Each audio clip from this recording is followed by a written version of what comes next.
জমিতে যায়।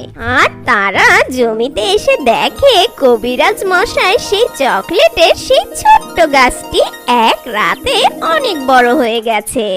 আর সেই গাছে অনেক চকলেট হয়েছে। চকলেটগুলো দেখতে সেই লোভনীয়।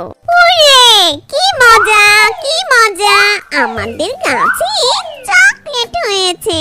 মা দেখেছো আমাদের গাছে কত চকলেট হয়েছে? হ্যাঁ আমার সোনামণি, আমি দেখেছি। কবিরাজ মশাই সত্য বলেছে, এই গাছে অনেক চকলেট হয়েছে।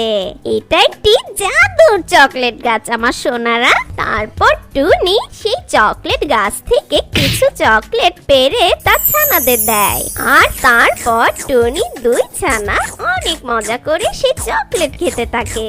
তারপর টুনি আর তার ছানাপোনা বাড়ি চলে যায়। আর কিছুক্ষণ পর সেই রাস্তা